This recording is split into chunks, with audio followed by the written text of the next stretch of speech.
I wake up in a white room, and the light is so bright that it hurts my eyes. For a few seconds, I cannot move or think clearly. My head feels heavy, and my thoughts are slow, as if they are trying to return from far away.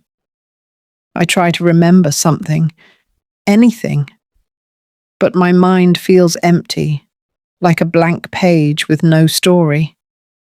A man is sitting beside me. He looks tired, with dark shadows under his eyes, but when he sees me awake, he quickly smiles. It is not a relaxed smile. It feels like something he has been holding for a long time, waiting for this moment. He softly calls me Emily and says that I am okay now. The name feels right. I know it belongs to me, but everything else is gone. It feels strange, like I am a person with a name, but no past. I look at him carefully. His face feels a little familiar, but I cannot remember who he is or why he is here. I ask him who he is. For a very short moment, his smile disappears. Then he lets out a small laugh that does not feel natural. He tells me his name is Jake and says that he is my boyfriend. The word boyfriend feels empty inside me. It does not connect to any feeling or memory. I tell him that I do not remember anything.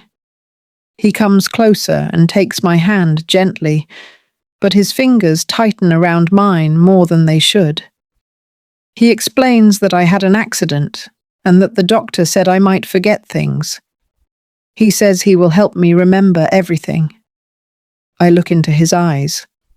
They seem kind on the surface, but something deeper feels hidden, like a secret behind a closed door. I do not understand it, but it makes me uneasy. Still, I nod, because I have nothing else to trust. A few days later, I return home with him. He tells me that we live together and that this place is our home. The house is small, neat, and very clean. Everything looks perfect, almost too perfect, as if it has been arranged carefully instead of lived in naturally. There are photos on the walls. In every picture, I see myself standing next to him. We are smiling, sometimes laughing, sometimes holding each other. We look like a happy couple. He points at the photos and says that we are happy. I look at them for a long time. The girl in the pictures looks comfortable with him. She looks like she trusts him. I slowly say that we look happy, but inside me there is no feeling, no warmth, no memory, only silence. That night, he shows me more photos on his phone. In one of them, we are standing on a beach with the wind in our hair. The sun is bright, and we are smiling. He tells me that I love the ocean and always wanted to live near it. I look at the girl in the picture again. She looks free and full of life, but I cannot feel what she feels. He asks if I remember now. I shake my head. For a moment, his face changes. His jaw tightens, and his eyes lose their softness. Then he quickly fixes his expression and smiles again. He says it is okay, but his voice sounds controlled, like he is choosing every word carefully. Over the next few days, he keeps telling me about myself. It feels like he is building my life with simple lines, as if he is writing a story for me to follow. He tells me that I love coffee. Another day, he says I hate rain. Then he says I am forgetful and always lose my keys. I try to believe him.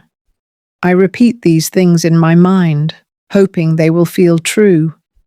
But instead of feeling right, they feel like lines I am trying to learn. One morning, it starts raining softly. I walk to the window and watch the raindrops fall. The sound is gentle and calm. Instead of discomfort, I feel peace. I close my eyes for a moment and listen. This is not something I hate. That thought stays with me. It is small, but it grows slowly. If he is telling the truth, then why does it feel wrong? One afternoon, I open a kitchen drawer while looking for something. Inside, I find a small blue notebook pushed to the back. It looks old and used. I pick it up and open it. The moment I see the writing, I know it is mine. The first sentence makes my heart stop. It says that I think Jake is lying. My hands begin to shake as I turn the page. The next lines say that he watches me all the time and gets angry when I ask questions. Another line says that I am scared. A cold feeling spreads through my body. This is not something someone else told me. This is something I wrote for myself. Suddenly, I hear footsteps. He is coming. My heart starts racing as I quickly close the notebook and hide it under my shirt.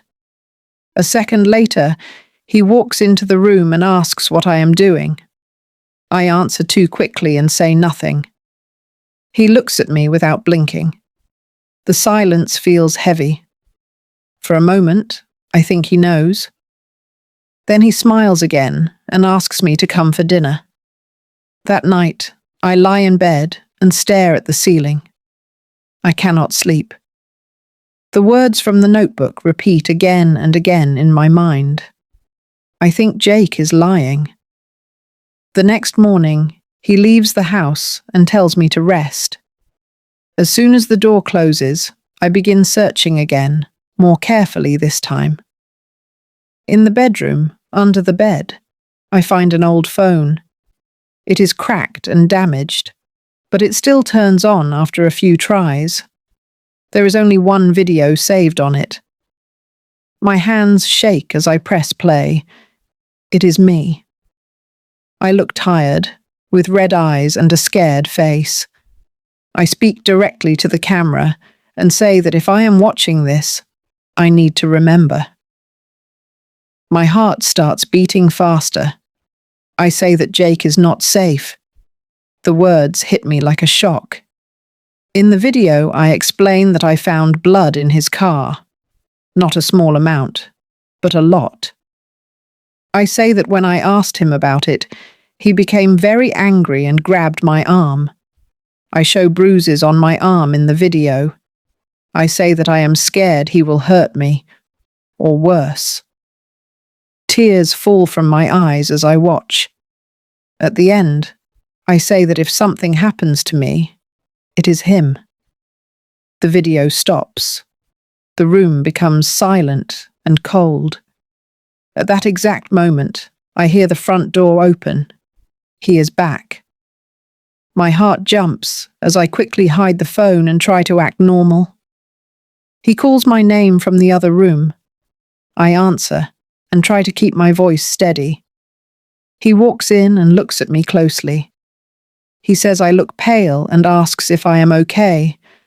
I say that I am fine. He steps closer and asks if I remembered something.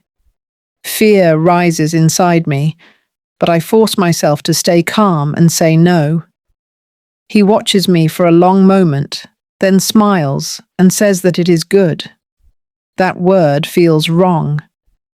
Why is it good that I remember nothing? That night, I pretend to sleep. After some time, he quietly gets out of bed. I open my eyes slightly and watch him. He picks up my phone and checks it. Then he whispers softly that I must not remember again. Again. That single word freezes my body. This is not the first time. The next day, I notice a small scar on my arm. When I touch it, a quick memory flashes in my mind. He is shouting. His hand is grabbing me tightly. My arm hits something hard. Then darkness. I step back, breathing fast. The accident was not an accident. That evening, I act normal. I smile, sit with him, and eat dinner like nothing is wrong. But inside, I am planning. Late at night, when he is asleep, I take the notebook and the phone and quietly walk toward the door. I am just about to leave when I hear his voice behind me asking where I am going. I freeze. I say that I just need some air. He walks closer and sees what I am holding. The moment he notices the notebook and phone, everything changes.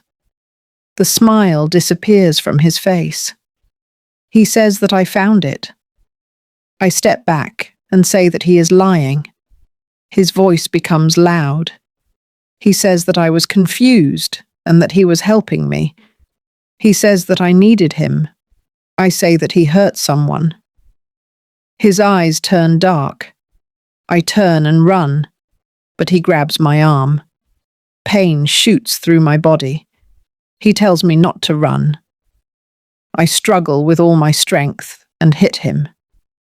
He loses balance for a moment. That is enough. I run out of the house, barefoot, into the dark night. I do not stop running. Later, I sit in a police station. A kind officer listens to me as I show the video and the notebook. After a long silence, she tells me that a man went missing 2 weeks ago near my area. My body feels cold. She explains that blood was found on the road the same night as my accident. She also says that the car that hit me matches his car. Tears fill my eyes as everything becomes clear. It was not just an accident. I nod slowly. I was not hurt by chance. I was hurt to stay silent. I ask if I am safe now. She nods and says yes. This time the word safe feels real. I still do not remember everything, but I remember enough. The truth was not gone. It was hidden, changed, controlled, but it found its way back. Because sometimes the most dangerous person in your life is the one who tells your story for you. Subscribe for more stories like this.